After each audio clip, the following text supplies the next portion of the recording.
అన్న చెప్పండి అన్న ఏంది లోకయుక్తకు వచ్చారు పవన్ కళ్యాణ్ సంబంధించి కేసు ఏంది అది? బ్రదర్ ఇందులో కోడి చెరువు అనేది రెగ్యులర్గా జరుగుతున్నటువంటి కొన్ని హైడ్రా చేస్తున్నటువంటి డ్యూటీల పైన మనం మాట్లాడుతూ ఉన్నాం. కానీ నిన్న దినాన జరిగింది ఏంటంటే 1 జూన్ 2026 అంటే అప్పుడు సిరీస్ ఆఫ్ యాక్షన్ అనేది జరుగుతూ ఉండే. కాబట్టి నేనేం పట్టించుకోలే. నేను దీని మీద పూర్తిగా పేపర్ వర్క్ చేసి లోకాయుక్తాల కేసు ఫైల్ చేసిన. అందులో ఒక 6 అధికారుల మీద చేసిన. ఒకటి, నేను నాకు పవన్ కళ్యాణ్ గారికి ఈ కేసులో మనకేం సంబంధాలు లేవు, అర్థమైందా? కాకపోతే పాపం పవన్ కళ్యాణ్ గారు చాలా మంచోడు. ఆయనకు భూమి అక్రమంగా వీళ్ళే నూకినట్టు కనబడతా ఉంది. అంటే వీళ్ళు చెప్తున్నారు అట్లా. అందులో హైడ్రా కమిషనర్ పైన, ఆర్టీఓ చేవెళ్ళ పైన, తహసీల్దార్ శంకర్పల్లి పైన, సబ్ రిజిస్ట్రార్ శంకర్పల్లి పైన, ల్యాండ్ రికార్డ్స్ రంగారెడ్డి, హెచ్ఎండిఏ, ఈ 6 పైన కూడా నేను ఫిర్యాదు చేసిన. ఇందులో ఏంటంటే ముఖ్యంగా ఆయన కొన్నది 10 ఎకరాలు అబ్బా. 10 ఎకరాలు ఎవరి దగ్గర కొన్నాడు? 10 ఎకరాల ఖాతా నంబర్లు ఒకటే దగ్గర ఒక పీస్ ఆఫ్ ల్యాండ్ కొన్నాడు. ఇది 10 ఎకర్స్ల ల్యాండ్లో ఆయన 10 ఎకరాలు కొన్నాడు. ఈ 10 ఎకరాల జాగా ఆయన తీసుకుంటూ అక్కడి వరకు ఓకే. అయితే ఇలా రిజిస్ట్రేషన్లు అనేది ఒకటి నంబర్ 1 రిజిస్ట్రేషన్లో పొరపాటు జరిగింది. రిజిస్ట్రేషన్లో ఎట్లా పొరపాటు జరిగిందంటే, రిజిస్ట్రేషన్లో ఈరోజు ఇగో ఈ కృష్ణయ్య అన్నటువంటి కృష్ణ అనే ఈయనకు జీపీఏ హోల్డర్ ఉంది. దీని ఓనర్ వేరే మళ్ళా, అర్థమైందా? జీపీఏ హోల్డర్ మరి ఈయన వచ్చి సంతకం పెట్టాలి కదా దీనికి. ఆ సంతకం పెట్టలే ఆయన. ఏది దీనికి ఓనర్ వచ్చి సంతకం పెట్టలే. కొన్ని పవన్ కళ్యాణ్ తరపున శరత్ అనేట ఆయన వస్తాడు అని చెప్పిండు. కానీ ఆయన ఏది పవన్ కళ్యాణ్ పోలే, శరత్ ఆయన కూడా పోయినారు కదా. ఈ ఫింగర్ ప్రింట్ మొత్తం చూస్తే తెలిసిపోతుంది. నంబర్ 1.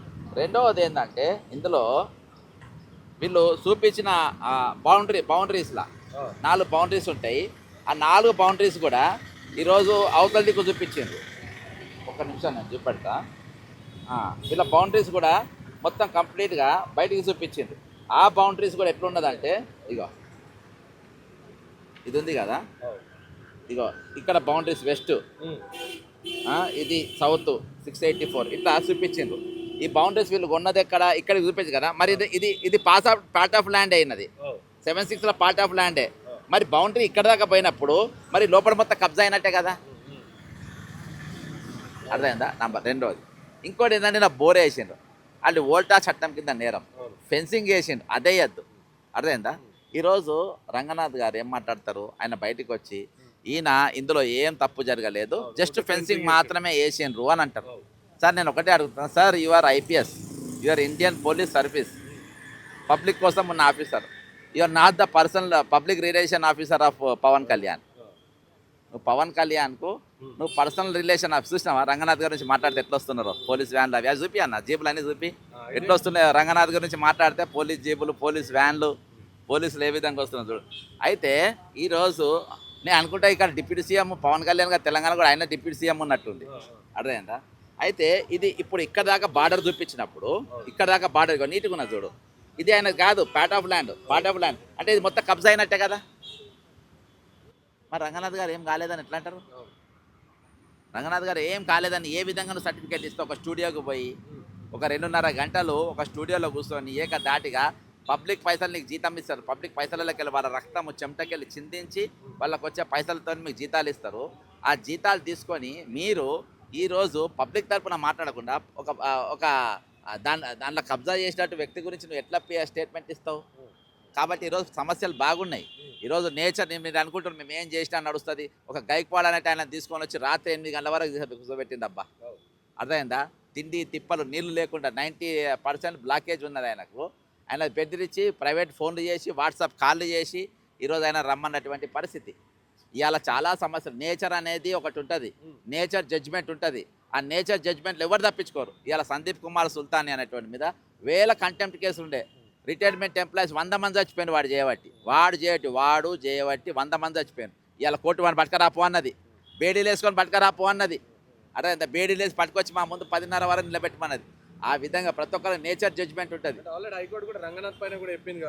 వందల కేసులు ఇవాళ బ్రదర్ ఇక్కడ అన్నిటిలో కేసులు ఒక తీరు. లోకయుక్తలో ఒక అధికారి మీద కేసు రిజిస్టర్ అయినంత ఈజీ కాదు. కేసు రిజిస్టర్ బాజాబ్తా రిజిస్టర్ చేసింది అనేకమైన డాక్యుమెంట్స్ ఉంది. నేను ముందే మీకు అన్ని చూపెడితే అవి చూపించి వాళ్ళు అలర్ట్ అవుతారు. ఎందుకంటే ఇక్కడ వాళ్ళు ఐబీ ఇంటెలిజెన్స్ అన్నీ ఉన్నాయి కాబట్టి అన్నీ చూపెడతలేను. కొన్ని వరకు చూపెట్టిన 14వ తారీఖు తర్వాత నేను అన్ని ఇంకా పూర్తి వివరాలు చెప్తా. అవుట్లైన్ అయితే ఇందులో కబ్జా 100% జరిగింది. 101% కబ్జా జరిగింది. East west north south boundaries తప్పు. ఆ బౌండరీస్ లోపల ఉన్న నాది నిన్న జాగా కాదు. అది రిజిస్ట్రేషన్ డాక్యుమెంట్లో స్పష్టంగా ఉంది. ఒక రిజిస్ట్రేషన్ డాక్యుమెంట్ పైన 4 పాస్ పుస్తకాలు ఎట్లా ఇస్తారు? MRO out. ఒక రిజిస్ట్రేషన్లో ఒక అవుట్. తహసీల్దార్ అంటే వాడు ఎక్కడ ఉన్నా అవుట్. ఆయన సస్పెండ్ అవుతాడు. నంబర్ 1. ఈరోజు రిజిస్ట్రేషన్ చేసేటోడు సస్పెండ్ అవుతాడు. ఎట్లనంటే ఒక జీపీఓని సంతకం తీసుకొని నువ్వు ఆయన రానంటావు. శరత్ అనేటోడు కూడా ఆయన నా బద్దలు వస్తానంటావు. ఇవాళ ఏకేవైసీ లేకుండా ఎట్లా రిజిస్ట్రేషన్ చేసినావు? నంబర్ 2 ఆయన ఎగిరిపోతాడు. ల్యాండ్ అండ్ సర్వే రికార్డ్స్ కూడా ఏం చేస్తుండ్రు? ఇంతవరకు కబ్జా అవుతుంటే ఈరోజు వాళ్ళపై చేయాలి కదా. ఎందుకు మీరు సర్వే చేస్తలేరు? ఎందుకు మాట్లాడతలేరు?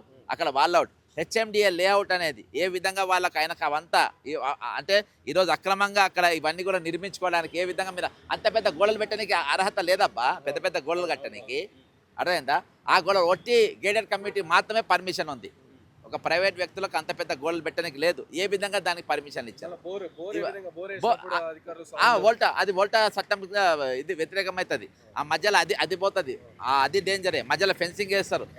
బ్రదర్ ఒకటి కాదు ఇన్ని కాదు. దాదాపు నేను నా నోట్లకెళ్ళే ఒక 8 కేసులు చెప్పిన. 10-15 సెక్షన్ల కింద ఆయన బుక్ అవుతాడు.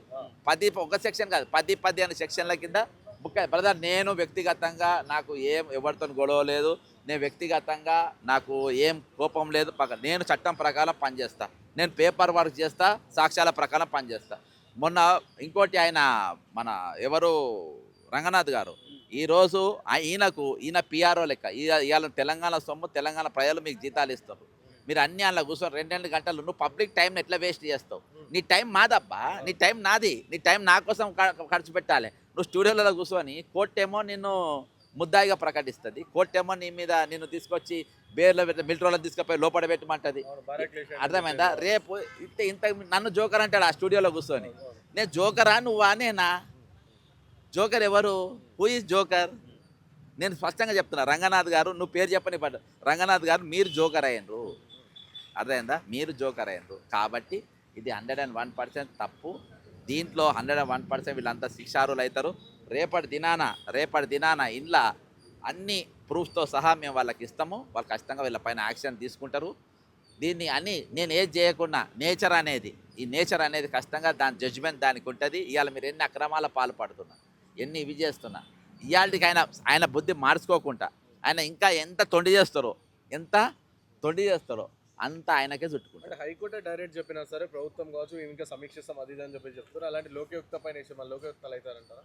బ్రదర్ ఇలా ఇది వేసింది అధికారుల మీద. నేను వేసింది అధికారుల మీద యాక్షన్ తీసుకునే పూర్తి హక్కు లోకయుక్తకు ఉన్నది. You cannot escape. అర్థమైందా? కాబట్టి ఈరోజు ఖచ్చితంగా నేను ఏదో ఒక దగ్గర న్యాయం జరుగుతుంది. అసలు నేను రిజిస్టర్ కాదనుకున్నా. అసలు రిజిస్టర్ అయింది, పేషీ పెట్టిండ్రు, పిలిచిందంటే 101% దీనిపైన ఇస్తుంది. వాళ్ళు కూడా దీన్ని ఏదో తిమ్మిరి బమ్మని చేసే ప్రయత్నం చేస్తారు. అయినా కానీ ఏది చేసినా చేయకుండా బ్రదర్ ఇవాళ మీరు దొరికిపోయినారు. డాక్యుమెంట్ దొరికిపోయినాయి, పేపర్లో సహా దొరికిపోయినారు. అర్థమైందా? మీరు తప్పించుకునే అవకాశం ఉండదు. ఖచ్చితంగా ఈరోజు మీరు ఎవరిని ఏం పేరు పెట్టి పిలిచినా, మీరు ఎక్కడెక్కడ మీరు ఏ స్టూడియోలో పొంత తిరిగినా, మీరు నిర్దోషి అని చెప్పుకునే ప్రయత్నం చేసినా ఏడ కూడా మీరు తప్పించుకోలేరు. అర్థమైందా? ఇలా బ్రదర్ ఒట్టిగా రిజిస్టర్ చేయరు కదా. ఒక 6 అధికారుల మీద ఏ డాక్యుమెంటేషన్ లేనిది ఏది లేనిది ఒట్టిగా ఇది చేయలేరు కదా. ఇప్పుడు వాళ్ళు అడుగుతున్న ఫోటోలు తీసుకోనికి నేను మీకు ఎందుకు చూపెడతాను అంటే వాళ్ళకి నేను క్లూ ఇవ్వదలుచుకోలేదు. అర్థమైందా? వాళ్ళకి కూడా క్లూ ఇవ్వదలుచుకోలేదు. కాబట్టి అన్ని కోర్టులో ఉన్నాయి, కోర్టు పరిధిలో ఉన్నది. వాళ్ళు చేసుకున్నాక మీరు చాలాసార్లు చూపెట్టారు. మీడియా కూడా డైరెక్ట్ కోడి చిరు దగ్గరికి వెళ్ళి కూడా డైరెక్ట్ చూపెట్టినాం మీడియా వాళ్ళని కూడా, డిజిటల్ మీడియా అయినా కూడా ఇన్ని ఆధారాలు కూడా రంగనాథ్ కావచ్చు లేకపోతే అంటే ఇప్పుడు అక్కడికి ఇప్పుడు బ్రదర్ అక్కడ మీడియా ఏం చేసిందంటే అక్కడ పోయి చూపించింది. అక్కడ మనం ఏం చేసినా పేపర్ వర్క్ చేసినాం. ఇప్పుడు డాక్యుమెంట్ పరంగా కేసు ఫైలింగ్ అనేది ఇంపార్టెంట్. ఆ ఫైలింగ్ కేసు అంతా నేను చేసిన ఈరోజు. కాబట్టి ఈరోజు ఇవాళ ఎక్కడ కూడా తప్పించుకునే అవకాశం లేదు. ఏదో ఒక దగ్గర దొరికిపోతారు. అర్థమైందా? ఇవాళ దానికంటే పెద్ద శిక్ష ఈరోజు ఆల్రెడీ ఆయన అనుభవం తెలియకుండా ఇవాళ శిక్ష అని తెలుసా? ఏ మీడియా వాడు పోయినా క్వశ్చన్ అడుగుతాడు. ఏ మీడియా అయినా నీ ఇల్లు చెరువులు ఉందంట కదా అని అంటాడు. నేను అది ఆయన ఇల్లు చెరువులను చూపించడం చెప్పిన ప్రతి ఒక్కరు నేను అడుగుతాను. నువ్వేం చెప్పాలి? లేదు చెరువులు లేదని చెప్పాలి. అదే నీ పనిష్మెంట్ అన్న. అర్థమైందా? ఇవాళ ఎక్కడి పోయినా ఆల్రెడీ ఆ పనిష్మెంట్ పడతా ఉంది. వచ్చే రోజులలో బ్రదర్ నేను ఇన్ని రోజులు ఆయన వ్యక్తిగతంగా ఏం దందాలు చేస్తారు ఏం చేస్తారు ఎవరెవరికి ఫోన్లు వస్తారు ఎవరిని ఏం పెద్ద పట్టించుకోలే. ఇప్పుడు పట్టించుకుంటా నేను. ఇప్పుడు బరాబర్ పట్టించుకుంటా. ఎక్కడ ఏమేం జరుగుతుంది, ఏమేం స్కాములు చేసిండ్రు, ఎక్కడెక్కడ సెటిల్మెంట్ చేసిండ్రు, ఎక్కడ దందాలు నడిచింది అనేది మొత్తం చేస్తా. ఇవాళ నేను ఒట్టి ప్రభుత్వం పైన, ప్రభుత్వంలో జరుగుతున్న అక్రమాల పైన టాప్ 20 పైనే పెట్టుకున్నా, కానీ వేరే వీటి మీద పెట్టుకోలే. కానీ ఈరోజు ఈయన అంటే హడ్డు దాటి వెళ్ళిపోతుండు. ఒక అధికారికి ఏం పని బాస్? శివధర్ రెడ్డి గారు మొన్నదాకా డీజీపీ గారు ఉండే, ఆయన డ్యూటీలో ఉన్నప్పుడు ఎప్పుడైనా మన స్టూడియోలలో చూసినామా? ఎక్కడైనా ఆయన ఇంతసేపు చూసినామా? పోనీ సివి ఆనంద్ గారు ఇప్పుడు డీజీపీ ఎప్పుడైనా చూసినామా మనం? సజ్జనర్ గారు సిపిగా ఎప్పుడైనా స్టూడియోలలో పోయి కూర్చొని గంటలు గంటలు కూర్చొని 2.5 గంటలు on duty. HYDRAA commissioner busy schedule ఇది, నీకేం పని పాట లేదంట, పోయి ఎందుకు కూర్చుంటున్నావు నువ్వు? చిల్లరగా అనుకుంటారబ్బా నీ గురించి. నువ్వు ఐపీఎస్ ఆఫీసర్, నువ్వు హోంగార్డు కాదు. హోంగార్డు కూడా కూర్చోరు. హోంగార్డులు కూడా నేను టైం ఇప్పుడు నువ్వు ఆయన మైక్ పెట్టు, నేను ఇయ్యాలని వెళ్ళిపోతాడు. ఆయన ఇంకా అంతమంది పోలీసులు ఉండరు కదా సివిల్ డ్రెస్లో, వాళ్ళ పోయి మైక్ పెట్టు, సార్ ఏమన్నా మీ వాయిస్ ఇస్తారంటే మేము మా డ్యూటీ కాస్తారని మారిపోతాడు. అసలు నీకు ఇది హోంగార్డుకున్న బుద్ధి లేదు నీకు, ఇంత కూడా హోంగార్డుకున్న తెలివి లేదు నీకు. ఈరోజు హోంగార్డులు కూడా మీడియా ముందుకు రారు, హోంగార్డు కూడా వాయిస్ రారు. అరే వాళ్ళ ముందు మైకులు పెట్టి వాళ్ళని మాట్లాడతారు, ఎవరు మాట్లాడరు, వెళ్ళిపోతారు వాళ్ళు. వాళ్ళకున్న తెలివి లేదు నీకు. కాబట్టి ఇంకోసారి మీడియా ముందు కనవాడదు. దాని మీద కూడా ఏమైనా సెక్షన్ ఉంటే చూస్తా. ఇంకోసారి మీడియాలో కనవాడదు, దాని మీద కేసులు పెడతా. లేదు పరిస్థితి అరే నేను దానికోసం జీతం ఇస్తున్నా, టైం ఇస్తున్నా. గైక్వాడ్ అనేటి ఆయన తీసుకొచ్చి 8 గంటలు నిలబెట్టిందంట, 8 అవర్స్. ఇవాళకెళ్ళి ఆయన బాధితులు ఎవరున్నా నాకు ఫోన్ చేయండి, ఖచ్చితంగా మీ దగ్గర ఏమైనా ప్రూఫ్స్ ఉంటే తీసుకొచ్చి ఇవ్వండి. మీ దగ్గర ప్రూఫ్ తక్కువ ఉన్నా కానీ దాన్ని పూర్తిగా ఫుల్ఫిల్ చేసి ఇంకా సంగతి చూద్దాం. ఇటువంటి వాళ్ళు పబ్లిక్ ఈ పోస్ట్ కాదు, ఏ పోస్ట్ ఉండద్దు. ఇక నాకు అనుమానం వస్తుంది, ఇన్ని రోజులు లేకుండే ఈయన విజయవాడ ఈయన ఏమేం కేసులు ఇంటర్వ్యూలు ఇచ్చిండ్రో అన్ని కేసులు తొండే, అన్ని కేసులు తొండి కేసులే. ఈరోజు ఆడ ఆయన నిర్దోషాన్ని వదిలేసి సత్యం బాబును, లేదులే ఆయన నాకు చెప్పిన ఆయన నేరస్తుడే అని చెప్పి. ఇవాళ నీ ఇల్లు చెరువులో లేదని చెప్పుడు ఎంత సత్యమో, ఆయన సత్యం బాబు కూడా అంతే సత్యం అనిపిస్తుంది. అర్థమైందా? ఇది కేసు ఏది నమ్మనికి లేదబ్బా, నీ కేసు ఏది నమ్మనికి లేదు. నీ యాంకర్లో చెప్తున్నా, జస్ట్ వాళ్ళ మంచి పేరు ఉన్న వాళ్ళని తెచ్చుకోండి. నీకు మంచి ఇంటర్వ్యూలు కావాలంటే పట్టుకొని ఇంటర్వ్యూలు ఇయ్యరు. కొత్తగూడ శ్రీనివాసరెడ్డి వేయండి, శివధరెడ్డి గారు వేయండి, ఇలా మంచి ఆఫీసర్లు వేయండి. అర్థమైందా? ఇటువంటి చిల్లరగాలను తీసుకొని వస్తే మీరు ఒక చిల్లరగాలు అని చెప్పి ఆయన అందరూ అన్సబ్స్క్రైబ్ అవుతారు. మీ ఛానల్ చూసేవాడు కూడా వాడు చూడడు. అర్థమైందా? ఇవన్నీ కూడా పేమెంట్ ఇంటర్వ్యూలు అని మాకు అర్థమవుతుంది. ఆ ర్యాలీలు తీసిన వాళ్ళు అంతే ఎవరబ్బా? మధురా నగర్ వాళ్ళు. మరి ఆ చెరువు ఎక్కడికి వెళ్ళి ఉందో మరి నేను తీయాలన్నా మొత్తం? మీ ఇంట్లో ప్రాబ్లం అవుతుంది. మళ్ళీ వాళ్ళని కూడా బ్లాక్మెయిల్ చేసి ర్యాలీలు తీపించిండేమో. అర్థమైందా? యూసుఫ్ కూడా పెద్ద చెరువు ఎక్కడ దాకా వస్తాను నేను మొత్తం తీసింది అనుకో పాతది, మీ అన్ని ఇళ్ళల్లో ప్రాబ్లం వస్తుంది. నేను వచ్చి రంగనాథ్ గారు ఇల్లే చూపించిన, ఆ పెద్ద చెరువు ఎక్కడ దాకా ఉందో నాకు తెలుసు. అక్కడ దాకా నేను తవ్వుకుంటా పోతా. నల్ల మట్టి వెళ్తేనేమో చెరువు, నల్ల మట్టి వెళ్ళదే అనుకున్నా ఉరి తీయండి. ర్యాలీ తీసిన వాళ్ళు కూడా చెప్తున్నా. కాబట్టి ఇటువంటి వాళ్ళ ర్యాలీలు తీసుకుని కూడా మీరు బంద్ చేయండి. మంచి వాళ్ళ చేయండి బాస్, బుద్ధిమంతులా చేయండి. రిటైర్ అయిన ఉద్యోగులు 100 మంది చచ్చిపోయినరు, వాళ్ళ కోసం న్యాయం జరగాలని చేయండి. ఇల్లు కోల్పోయిన వాళ్ళు చేయండి, భూములు కోల్పోయిన వాళ్ళు చేయండి. ఈరోజు ఫీజు రియంబర్స్మెంట్ కట్టక 14 లక్షల మంది పిల్లలు రోడ్లపైన ఉన్నారు, వాళ్ళ కోసం చేయండి. ఈయన కోసం ర్యాలీ చేస్తారా? బుద్ధి పాత్ర గుడ్ బ్యాట్ 14 కూడా ఏదో జరగబోతుంది, మొత్తం పూర్తి ఆధారాలు చూపిస్తా అని చెప్పారు. ఎందుకు 14 తేదీన ఎందుకు ఇంకా విచారణ ఉందా? ఏం లే, 10వ తారీఖు వాయిదా వేసిండ్రు, అది విచారణ జరుగుతుంది. ఏది ఏమైనప్పటికబ్బా అది అన్ని చూసే చేసిండ్రు. నేను తక్కిన విషయాలన్నీ కూడా ఇంకా కొంచెం సమయమైన తర్వాత కోర్టు వాళ్ళు ఎట్లా చెప్తారో అట్లా చేస్తా. ఏది ఏమైనప్పటికీ ఆయనకు బ్యాడ్ టైం స్టార్ట్ అయింది. అర్థమైందా? బ్యాడ్ టైం అనేది రంగనాథ్ గారు స్టార్ట్ అయింది. ఆయన ఎంబడి నేచర్ ఎంబడి పడుతుంది. నువ్వు ఏది పాము, నువ్వు కట్టె పట్టుకుంటే అది పాము అవుతుంది, పాము పట్టుకుంటే పులి అవుతుంది, మేఘ పట్టుకుంటే సింహం అవుతుంది. అర్థమైందా? కాబట్టి ఈరోజు కాలం నీ మీద కన్నెర్ర చేసింది. కాబట్టి నీవు జాగ్రత్తగా పనిచేయి. మంచి పని అయినా బ్రదర్, నేను పోలీసులను చాలా హానర్ చేస్తాను, నేను పోలీసు అయిన కొడుకునే. అర్థమైందా? కానీ ఇటువంటి జనాన్ని ఏడిపించి పనిచేసి చిల్లరగా పోయి స్టూడియోలలో కూర్చొని వాళ్ళకి వీళ్ళ గురించి చిల్లర మాటలు మాట్లాడితే మాకు కాలిపోతుంది.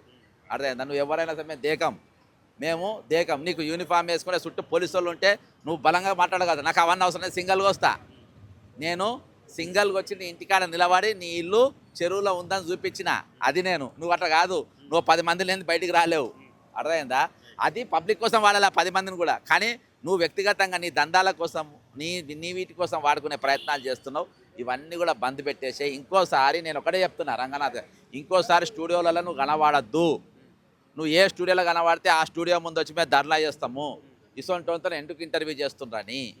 ఇది లాస్ట్ వార్నింగు, ఇది వార్నింగ్ అని నేను ఇస్తున్నా. జై తెలంగాణ అమరవీరులకు జోహార్.